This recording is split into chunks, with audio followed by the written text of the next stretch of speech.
le conseil d'encadreur avec votre encadreur préféré, Stefano. Bonjour Steph, de quoi qu'on va parler aujourd'hui?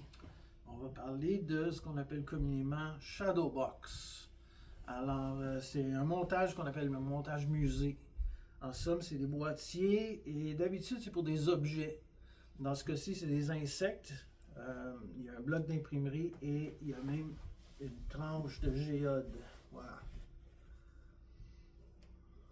Alors, au balcon d'art, c'est pas juste des tableaux que tu encadres.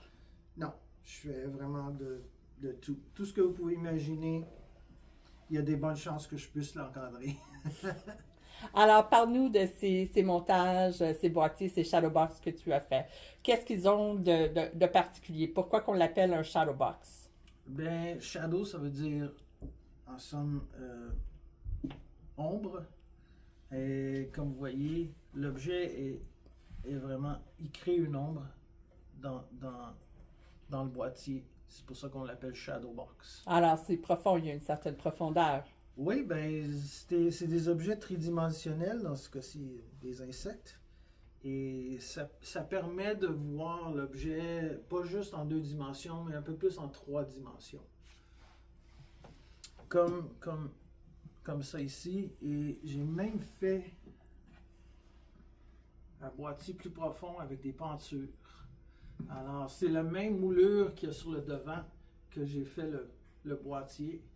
Et donc, même si vous le voyez de côté, ben, c'est le boîtier lui-même, c'est la même moulure.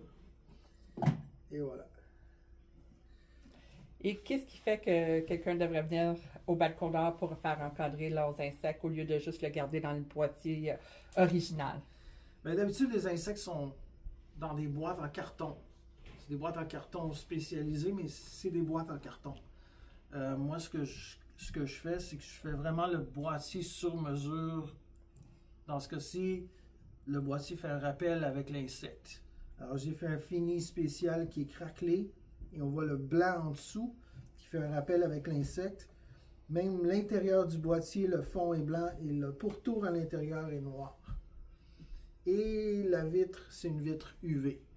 Alors, une vitre de conservation. Une vitre de conservation qui va protéger à 99%.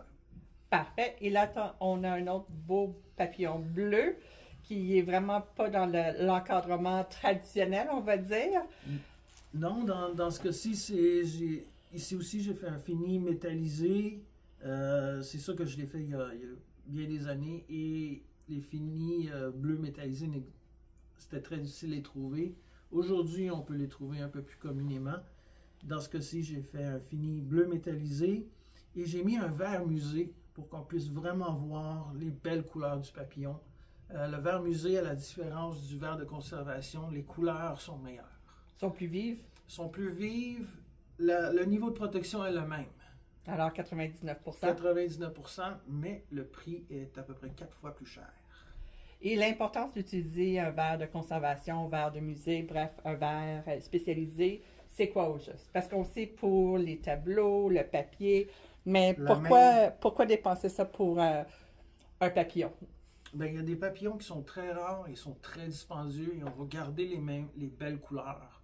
Et c'est pour ça qu'on met un verre spécialisé, soit un verre de conservation ou un verre de musée, justement pour que les insectes gardent leurs belles couleurs. Alors, dans ce cas-ci, c'est un beau papillon morpho, bleu métallisé. Alors, si je comprends bien, les couleurs, vu l'encadrement, tous les matériaux de conservation, préservation dont on est tellement reconnu, vont vraiment venir faire que le papillon va rester impeccable pour des générations à venir. Ben, c'est ça. Il y a rien dans le boîtier qui va endommager l'objet. Dans ce cas-ci, c'est le papillon. Tout est à pH neutre, que ce soit le foam core, que ce soit le passe-partout. Tout ce que j'ai ici est à pH neutre. Et pour le géode, pourquoi utiliser des matériaux spéciaux? Ben, ce que les gens ne savent pas, c'est qu'il y a des minéraux qui sont affectés par les rayons UV et ils vont perdre leur belle couleur. Alors, dans ce cas-ci, c'est un bleu très pâle. Si il était exposé aux ultraviolets, c'est sûr qu'il allait encore pâlir et même devenir presque clair. Alors, si on veut garder nos belles couleurs, même dans les minéraux, il faut faire très attention parce qu'il y a certains minéraux qui sont très sensibles aux ultraviolets et donc les protéger pour garder les belles couleurs. C'est une vitre qui n'est pas très dispendieuse, une vitre de conservation, pas très dispendieux et va protéger vos minéraux, surtout ceux qui ont des belles couleurs, les mauves, les bleus, il y a certains rouges. Prévoyez peut-être changer la vitre si vous ne savez pas c'est quelle sorte de vitre que vous avez sur vos spécimens de minéraux et vos spécimens d'insectes. Alors, au balcon d'art, c'est pas juste les tableaux qu'on encadre, c'est des œuvres d'art, d'âme nature aussi. Tout et n'importe quoi, c'est très rare que je ne peux pas l'encadrer. Ça doit être vraiment quelque chose de hyper fragile, mais sinon, tout peut être encadré. Alors, il suffit juste d'avoir l'imagination. Alors, c'est un rendez-vous. On vous invite à venir voir votre encadreur préféré, Stéphano, au balcon d'art. On vous invite de vous aimer notre chaîne, vous abonner. C'est un rendez-vous. Merci.